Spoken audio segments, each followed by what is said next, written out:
بسم اللہ الرحمن الرحیم۔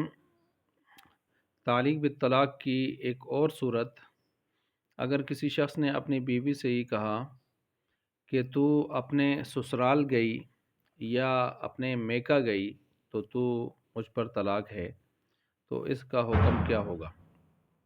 اب اس میں ایسے ہوا کہ اس کے ساس سسر جو زندہ تھے اس وقت وہ فوت ہو گئے، یا اس لڑکی کے ماں باپ جو زندہ تھے اس وقت لیکن بعد میں وہ فوت ہو گئے، تو کیا ان کے فوت ہونے کے بعد بھی ساس سسر اور ماں باپ کے فوت ہونے کے بعد بھی وہ ان کے گھروں میں جا سکتی ہے عورت، وہ لڑکی، یا نہیں؟ اگر جائے گی تو کیا طلاق واقع ہو جائے گی، یہ طلاقیں واقع ہو جائیں گی یا نہیں؟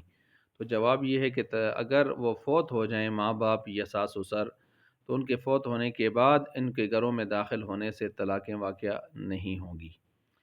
اس کی وجہ کیا ہے؟ تو اس کی وجہ یہی ہے کہ لفظ سسرال اور لفظ میکہ، میکہ تو ظاہر بات ہے ماں باپ کے گھر کو کہتے ہیں۔ ماں باپ جب فوت ہو جائیں اور پیچھے ان کے اس کی لڑکی کے بہن بھائی اگر رہتے بھی ہوں اس گھر میں، تو پھر بھی وہ جو ہے اس کا میکہ نہیں رہتا، وہ میکہ ماں باپ کے ساتھ ہوتا ہے۔ ایسے ہی سسرال ساس سسر کے ساتھ ہوتا ہے، ساس سسر اگر فوت ہو جائیں تو پھر وہ سسرال بھی نہیں رہتا۔